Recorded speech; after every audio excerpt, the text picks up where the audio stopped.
144 साल बाद आए इस पावन कुंभ में मौनी अमावस्या के दिन कुछ ऐसा हुआ कि रात 2:30 बजे चीख पुकार मच गई। जी हाँ, हम बात कर रहे हैं उस भगदड़ की जो कि कुंभ प्रयागराज में संगम किनारे रात में जब वहां पर घटना घटी तो कई लोगों की जान गई। लेकिन वहां की स्थिति क्या थी, आखिर ये इतनी बड़ी घटना घटी कैसे और अब वहां पर कंट्रोल कैसे किया जा रहा है, इस तमाम चर्चा को लेकर हम आपके साथ हैं। हमारे साथ गौरव हैं, शुभम हैं, पंकज जी भी मौजूद हैं।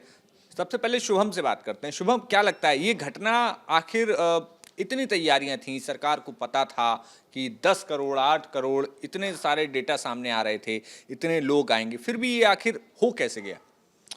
देखिए मोहित जी, जो कुछ भी हुआ वो बहुत ज़्यादा दुखद था। 144 साल बाद इतना बड़ा महाकुंभ मेला लगा है और इसमें बहुत सारे लोगों के आने की उम्मीद थी और उम्मीद से ज़्यादा ही लोग आए और इसके बाद दुखद घटना हो गई। हालांकि मुख्यमंत्री योगी आदित्यनाथ जो हैं उन्होंने तुरंत मोर्चा संभाल लिया। रात से ही वो जगे रहे, सारी रात वो प्रशासन से बातचीत करते रहे। इसके बाद प्रधानमंत्री नरेंद्र मोदी लगातार एक्टिव हो गए। उन्होंने सीएम योगी आदित्यनाथ से लगातार घटना की जानकारी मांगी। प्रशासन को पूरी तरीके से मुस्तैद किया गया। प्रशासन भी एक्टिव हो गया। चारों तरफ से लोगों को रेस्क्यू किया जाने लगा, बैरिकेडिंग की जाने लगी, लोगों को संगम घाट तक ना जाने की अपील की गई।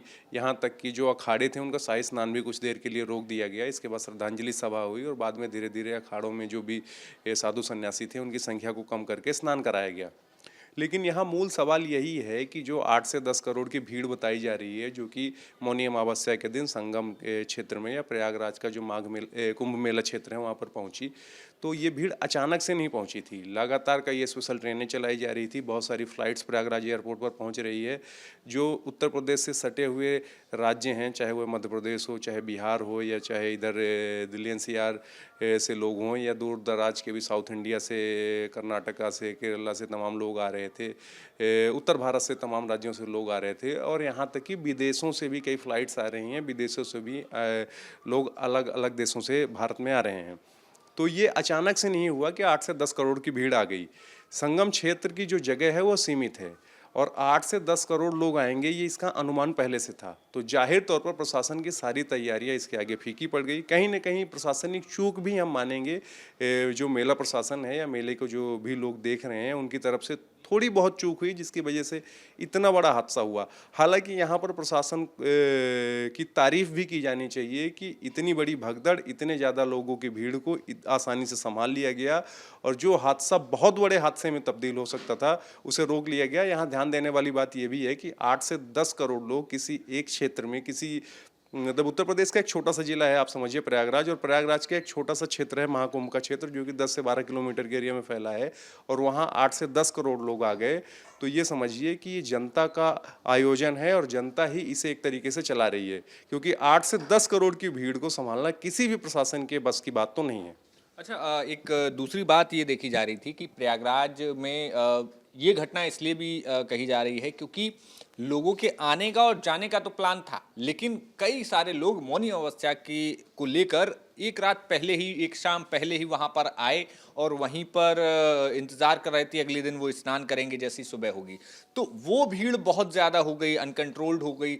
उस तरफ कैसे ध्यान नहीं गया आखिर, और इतनी बड़ी घटना हो गई उसके बाद तमाम प्रशासन कह रहा है कि कोई भी व्यक्ति रुके ना, स्नान करें, जो जहाँ है वहाँ से स्नान कर लें और तुरंत स्नान करके आप जो है दूसरों के लिए जगह दें। देखिए, जो वहाँ कुंभ में, जैसे शुभम जी ने बताया, जो वहाँ पे 8 से 10 करोड़ की आबादी वहाँ पे है, मतलब वो उस जगह में 10 से 12 किलोमीटर के रेंज में इतने लोग हैं। तो ये देखिए, ये इतना बड़ा आयोजन था जो इसको संभालना किसी भी प्रशासन के लिए, जितनी आबादी की हम बात कर रहे हैं 8 से 10 करोड़, एक देश की आबादी, कई ऐसे देश हैं दुनिया में जिनकी आबादी इतनी नहीं। तो 8 से 10 किलोमीटर के रेडियस में अगर इतने लोग अगर आ जाते हैं तो उनको कंट्रोल करना किसी भी प्रशासन की बुते की बात नहीं है। यह है जो स्वतः जो श्रद्धालु हैं उनको इसके लिए अवेयर होना पड़ेगा, उनको सजग होना पड़ेगा। प्रशासन लगातार अपील कर रहा था और प्रशासन को जो चीज़ हुआ है, प्रशासन को पहले से अंदेशा था, आशंका था जो इस तरह की घटनाएं हो सकती है। इसलिए आप देखेंगे जो पिछले 4 से 5 दिनों से लगातार अपील की जा रही थी लोगों से, जो वो अगर बच्चे से, महिलाओं से, बुजुर्गों के साथ ना जाए। आप इलाहाबाद में खुद देखेंगे तो ट्रैफिक की व्यवस्थाएं की गई थी। लोगों को बोला गया था जब घर से कम निकलें और बड़े वाहन से ना निकलें, साइकिल से निकलें, या फिर अगर बुजुर्ग हैं तो मोटरसाइकिल से आप जाएं जरूर, वहां दर्शन करें, दर्शन करके आ जाए। लेकिन लोगों को क्या होता है, ये देखिए, कई हमने जो इंटरव्यू पढ़ा, कई लोगों को ये देखा, जो कई ऐसे परिवार हैं जो वहाँ गए एक दिन के लिए, जैसे कुंभ स्नान है, इतने लोग आ रहे हैं तो स्वतः होना चाहिए जो हम गए स्नान किए वहाँ से निकले, क्योंकि हम निकलेंगे फिर दूसरा वहाँ आएगा, तो ये होना चाहिए। तो हमने कई लोगों का इंटरव्यू सुना, कई लोगों को देखा जो वहाँ इलाहाबाद प्रयागराज गए तो 3 से 4 दिन तक वहाँ रुके। उसके बाद से आप देखिए जी इसी के कारण क्या हुआ, जो आसपास के जैसे प्रयागराज के बाद देखिए बनारस में लगातार भीड़ बढ़ती रही। उसके बाद से आप यहाँ देखिए विंध्याचल में देखिए, आप अयोध्या में देखिए, यहाँ तक कि मथुरा वृंदावन में देखिए, तो लोगों को भीड़ बढ़ने लगी। तो देखिए प्रशासन सजग था, प्रशासन के चौकसी की वजह से इतने भीड़ को कंट्रोल किया जा सका, और इतना बड़ा जो आयोजन है इसको बताया जाता है ये जो आयोजन है इतिहास का सबसे बड़ा आयोजन है, विश्व का सबसे बड़ा धार्मिक मेला है, धार्मिक और सांस्कृतिक मेला है। तो इस मेले को उत्तर प्रदेश पुलिस और उत्तर प्रदेश सरकार को इसके लिए तारीफ होना चाहिए, जो एक बड़ा हादसा होते होते टल गया। मैं तो ये बोलूँगा हादसा होते होते टल गया, और बखूबी जो भी चीज़ हुआ उसको 8 से 10 मिनट 15 मिनट में का जो वो उस समय का माहौल बना उसको कंट्रोल किया गया। देखिए तुरंत अगर जैसे चीख पुकार मची, वहाँ हादसा हुआ तो उसके बाद तुरंत देखिए एम्बुलेंस की टीम लगातार मौके पे थी, तो तुरंत उनको पहुँचाने जाने लगा। उसके बाद से ये देखिए, और इतने बड़े आयोजन में कुंभ स्नान को सबसे बड़ी बात है, कुंभ स्नान को रोका नहीं गया। कुंभ स्नान में अपील लोगों से की गई जो आप जहाँ हैं वो उस घाट पर देखिए 42 से 45 घाट बनाए गए। हादसा होने का मेन रीजन था तो लोगों को ये था जो मैं त्रिवेणी संगम उसी घाट पे स्नान करूं, तो उसकी वजह से हुआ। अगर जिस तरह से प्रशासन ने व्यवस्था की तो इसी में देखिए गंगा ये क्या है, ये जो कुंभ मेला है क्या है, ये भावना है और श्रद्धा का भाव है। तो श्रद्धा के लिए आप गंगा स्नान मायने रखता है, ना कि सिर्फ वो जो नक्षत्र बना है, जो योग बना है। एक जैसे हम बात करें 144 साल बाद योग बना, तो 144 साल बाद ये 45 दिन का आपका आयोजन है। ये जरूरी नहीं है जो आप शाही स्नान के दिन ही, अमृत स्नान के दिन ही, आप उस 45 दिन में किसी भी दिन आप आस्था की डुबकी लगा लीजिए और अपना जो आपका मान्यता है, जो पूजा आराधना है वो आप कर लीजिए। आपको उसका पवित्र, क्योंकि हिंदू सनातन धर्म में तो यही बोला जाता है ना, आस्था है। अगर हम अपने में इसमें आस्था रखते हैं तो कण कण में राम है, तो उस तरह से तो लोगों को मेरा ये अपील है। देखिए अभी भी कुछ नहीं हुआ है, आप अगर कुंभ में आते हैं, स्नान करने आते हैं, आपका स्वागत है, आप आइए। लेकिन ये जो महास्नान जैसे 3-4 जो अब जो 3 स्नान बचे हैं, तो कम से कम उस दौरान आप नहीं, अगर उस दौरान आप आते हैं तो आप जो महिलाएं बुजुर्ग बच्चों के साथ अपना ऐसे आके स्नान करें। और अभी भी 1 महीने से ऊपर का वक्त बचा हुआ है, तो आप किसी भी दिन आके आस्था की डुबकी लगाएं और आपका जो श्रद्धा भाव है वो आप करें। अच्छा, एक खास चीज़ दर्शकों को हम बताएं, हमारे साथ गौरव हैं। गौरव अभी हाल ही में प्रयागराज से होकर आए हैं। गौरव, एक सवाल पहला मेरा ये है कि आखिर प्रयागराज की वो कितनी सीमाएं हैं जहां से लोग आ रहे हैं, चाहे फिर वो बनारस हो, कौशाम्बी हो, मिर्ज़ापुर हो, और यहाँ पर विंध्याचल का जैसी हम बात कर रहे थे। और कहा जा रहा है कि लगभग 35 किलोमीटर लंबा जाम भी लग गया। आज बनारस में 35 किलोमीटर लंबा जाम भी लगे। हाँ, तो ये कहाँ से कितने ज़्यादा वहाँ पर ग्राउंड की स्थिति है, कहाँ से लोग आ रहे हैं, ये आप इस पर कुछ बताइए। देखिए, अगर हम बात करें प्रयागराज में एंट्री को लेकर तो एक पड़ता है कि आप आजमगढ़ से होते हुए जौनपुर वाले रास्ते से चले आएँ। दूसरा अगर आप देखेंगे तो फाफा मऊ वाला जो रास्ता है, जो लखनऊ से अमूमन और प्रतापगढ़ से लोग आते हैं। अगर आप रेल घाट की साइड से देखेंगे तो जो मध्य प्रदेश के लोग हैं, चित्रकूट साइड के लोग हैं, वो ऐसे चले आते हैं। विंध्याचल जी से जो लोग मिर्ज़ापुर साइड से आते हैं वो तो देखिए, अगर शहर की एंट्री की बात करें तो 5-6 एंट्रियाँ ऐसी हैं जो मुख्य हैं और वहाँ से लोग आ रहे हैं। हालाँकि जब ये हादसा हुआ तो जो सरकार के उच्च अधिकारी हैं वो लगातार प्रयागराज के बॉर्डर पे पहुंचे, और जो बसें आ रही थी, जो एक भक्तों का, एक श्रद्धालुओं का रेला आ रहा था, उन्हें वहीं रोका गया। उनसे आग्रह किया गया कि आज थोड़ी देर हो सकती है, लेकिन धीरे धीरे फिर चीज़ें नॉर्मल जैसे होती गई, उनको धीरे धीरे बढ़ाते गया क्या।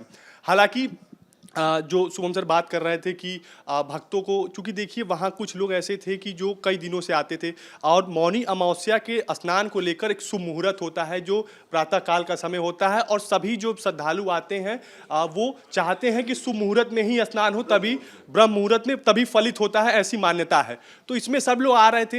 हालांकि चूँकि आज मौनी अमावस्या का अमृत स्नान था, इस वजह से प्रशासन पूरी तरीके से मुस्तैद थी, और इस वजह से उसने जो जितने पांटून पुल बनाए गए हैं उन सबको बंद कर दिया गया था, जो अलग अलग तरीके से आते, अलग अलग जो एंट्री थी, और सबको एक तरह कर दिया गया था। लेकिन कहीं ना कहीं गलती थोड़ी सी, एक मैं चूक कहूँगा, ये हो गई कि वहाँ जो एंट्री गेट थी और एग्जिट गेट थी वो अलग अलग नहीं, एंट्री भी इसी साइड से थी, एग्जिट भी इसी साइड से थी।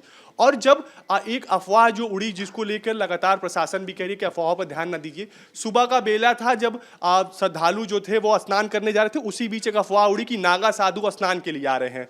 इसके बाद चूंकि नागा साधु स्नान करने जाते हैं तो उनका एक अलग अपना आवभाव होता है, वो अलग लाव लश्कर के साथ चलते हैं, तो श्रद्धालु थोड़े से भयभीत हुए। उसके बाद एक पूरी गूंज सुनाई दी पीछे तक और लोग फिर उल्टी दिशा में भागना शुरू कर दिए। इसी वजह से जो संगम के तट के किनारे जो बैरिकेड लगा था, जहां कुछ लोग सो रहे थे, उनके ऊपर लोग ऐसे चलते गए और कुछ लोग वहां से हादसे का शिकार हो गए।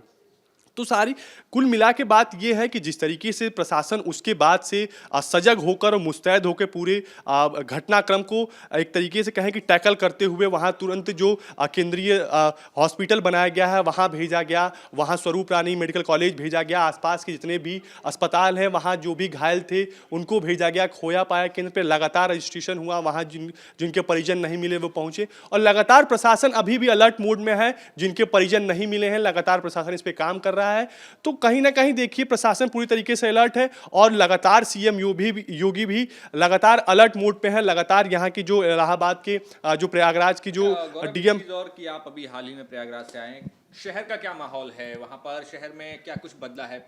महाकुंभ जब आयोजित हो रहा है, लोगों का किस तरीके से अपना लोग काम काज कर रहे हैं वहाँ पर? क्या चीज़ें बढ़ी हैं, क्या कम हुई हैं? देखिए अमूमन अगर हम बात करें तो जो प्रयागराज शहर है उसका जो मूल था, जिसे चूंकि बहुत दिनों बाद अगर जो गया होगा, अगर 6 महीने 7 महीने पहले जो गया होगा वो अब जाएगा, तो उसको निश्चित तौर पर बदलाव नजर आएगा। हर जो चौक चौराहे हैं उसको एक जो सनातन संस्कृति है उसके अनुरूप ढालने का प्रयास किया गया। जो आम व्यापारी हैं उनकी दुकान खुलने के समय और बंद होने के समय में थोड़ा बदलाव किया गया है, क्योंकि भक्तों का जो एक रेला है, अगर आप अमूमन देखेंगे जो प्रयागराज का सबसे बिजी एरिया है सिविल लाइंस, वहां लगातार जाम की समस्या बनी हुई है।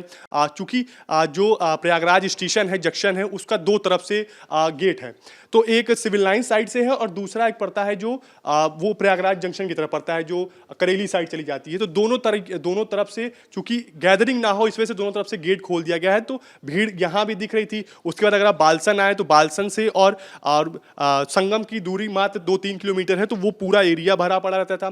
छोटा बघाड़ा साइड चले जाइए, फिर फाफा मऊ साइड भी चूंकि किनारा बनाया गया है, स्नान के लिए तट बनाया गया है, तो वहां भी भीड़ देखी जा रही थी। मतलब पूरा शहर मुख्य रूप से कहें तो जो शहर का पूरा एक वो विश्वविद्यालय वाला परिसर छोड़ दें तो पूरा शहर अपने आप में पूरा भक्तिमय माहौल दिख रहा था और वहां पे श्रद्धालुओं का एक तरीके से रेला दिखाई दे रहा था। इस वजह से जो अभी जो प्रयागराज शहर की अगर हम ट्रैफिक की बात करें तो वो कसमकस की स्थिति में बनी हुई थी।